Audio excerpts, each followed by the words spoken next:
Have you ever noticed how we say we want to heal, but quietly avoid the very feelings that need our attention? Most people think emotional honesty means being dramatic, or dumping feelings on others, or reliving the past over and over again. But real emotional honesty is much quieter than that. And when practiced the right way, it can completely change how safe you feel in your own body and in your relationships. In this video, I'm going to walk you through a simple 3-step method to practice emotional honesty every day without overwhelming yourself, without hurting others, and without getting stuck in the pain. And I'll tell you up front, step 2 is the one almost everyone skips, and it's the reason most healing never fully sticks. So let's start here. Why emotional honesty matters. Emotional honesty isn't about fixing yourself. It's about stopping the quiet war inside. When emotions aren't acknowledged, your nervous system stays on alert, your body holds tension, your reactions get sharper, and relationships start to feel exhausting, and even the good ones. You might say you've moved on, but your body remembers what your mind avoids. That's why emotional honesty isn't optional for healing. It's foundational. And the good news is you don't need hours of journaling or years of therapy to begin practicing it. You just need the right order.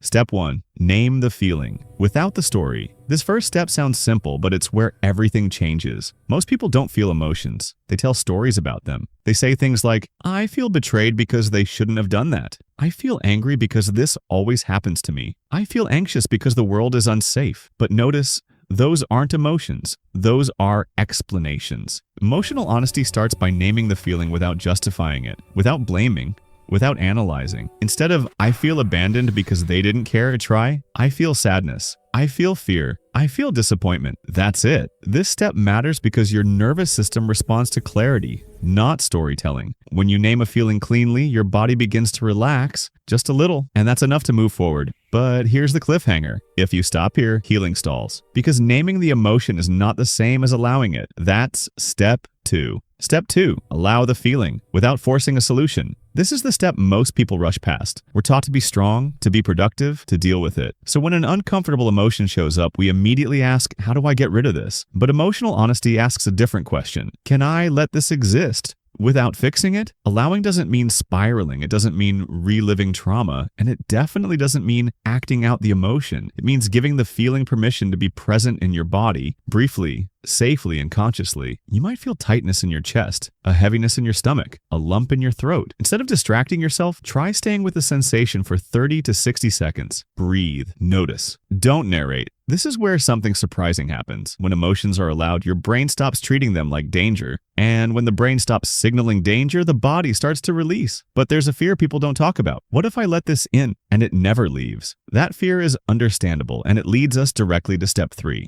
Step 3. Respond with compassion, not control. This final step is what turns emotional honesty into emotional healing. After you've named the feeling, after you've allowed it to exist, your system naturally looks for guidance. This is where many people default to control. Get over it. Be stronger. You shouldn't feel this way. But emotional honesty asks for compassion instead. Compassion sounds like, of course this hurts. It makes sense that I feel this. I'm allowed to take my time. This isn't weakness, it's regulation. When you respond to yourself with compassion, you rebuild internal trust. And trust is what allows emotions to move through and instead of getting stuck. Over time, this changes everything. You react less. You communicate more clearly. You set boundaries without guilt, and relationships start to feel safer. Not because people are perfect, but because you're honest with yourself, putting it all together. So let's recap the 3 steps. First, name the feeling without the story. Second, allow the feeling without forcing a solution. Third, respond with compassion, not control. You don't need to do this perfectly, you just need to do it consistently. Even once a day is enough to begin rewiring how your nervous system experiences emotions. And here's the quiet truth most people discover later. Emotional honesty doesn't make life harder. It makes it lighter, because you're no longer carrying feelings you were never meant to suppress. If this resonated with you and you're on a path toward emotional healing, self-trust,